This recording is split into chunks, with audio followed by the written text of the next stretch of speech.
bakadde bange bazzukulu bajjajja akasujja ky'esimba asamugatte engalo ez'amaanyi ate tuzikubira abakulu abasaidi eno bazzukulu ba Katongole mugatta ab'ente. Taata bino bye bibadde gy'otabadde ate mmwe bazzukulu ba kasujja ky'esimba nammwe bino bye mubadde gye mutabadde. Selekita bitere nga sivaavaako nnyo. Bwe tuvudde wano tugenze wansi w'akasolya k'ennyumba gye tusanze bakadde baffe gye batukubiddeko endaala naffe gye tubakubiddeko ebirozo. Bwe tutuuse wansi w'akasolya k'ennyumba ekyamazima senga azzeemu buto n'atwanjula eri abakulu.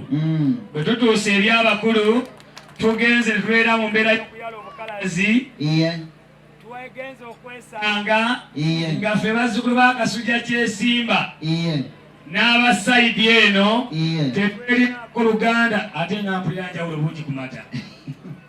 Tetwerinaako Luganda wadde oluvandimwe wadde olukyoli. Ekyo nga kiwedde batusabye ekizaala omwana mu Buganda oba tukiyina nga gwe mutwalo ne tuguwaayo ne batuzaala era mu maka muno tuli baana bawedde emirimu z'engalo z'owulira.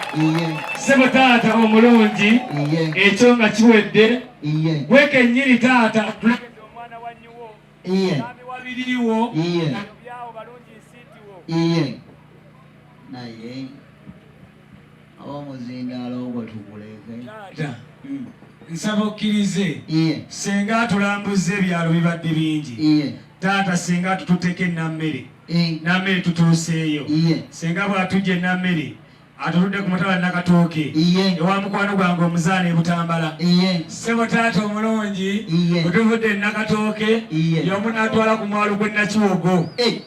Naye ate nze ŋŋanya okgenda ku mwalo gw'e Nakiwogo kubanga tebateŋŋana. Noono omwana ttu Nakakaawa noono omugagga wa Yugakiike Agase Kalaala bwete ku mwalo gw'e Nakiwogo ne sigendayo. Senga n'ayongera n'atutambuza n'atulambuza ssaza ly'e Busujju bwe tubuuliza Kasujju Lubinga tubadde tukyatambula. Senga y'omu n'ayongera otutambuza n'atutwalako mu byalo by'e Bwayiise. Taata tubibuuzizzaako takomyawo n'atwongerayo mpaka Kibuli tetusangidde empeke y'omubaka Nabbi Muhammad sallallahu alaihi wasallama.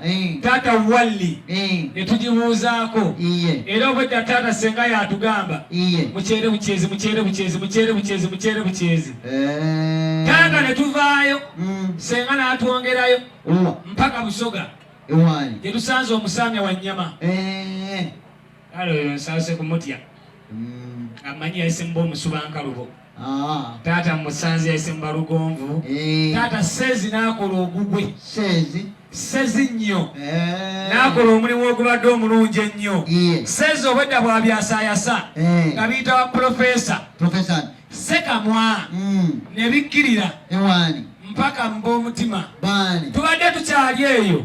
Senga n'atwongerayo e Busoga Kaalo Machapati ne tukabuuzaako Machapati mugenzeeyo tubadde tukyabuuza Kaalo Machapati.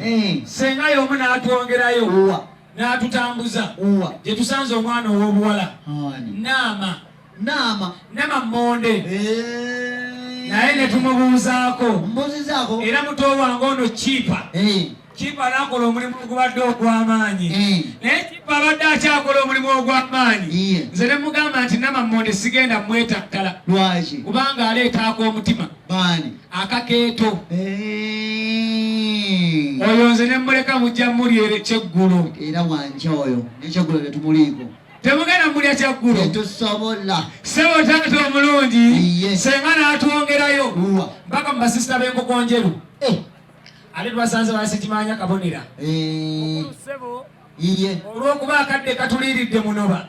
Mukulu mwebale nnyo mugabbudde nnyo amabunda ow'enkajja ow'ennakatu ow'entamu enjaliire tuli bamma okulya tubali owo omwoyo owangaale buvule obutwa bwobokembuyaga. Taata omulungi singa tukusanze obyala tandikugambye weebyali singa tukusanze osalira tandikugambye kwakwaya. Mukulu tusiimye maaso ebisiga ebisamba bakubira engalo bewazze nabo mu butuufu omwana oyo mumweyongerera engalo kuba mwe mwamwereetedde. Ssebo taata omulungi kipa kuyimuka nga tannayimuka eh gende wa Doni ani nga nze kamwako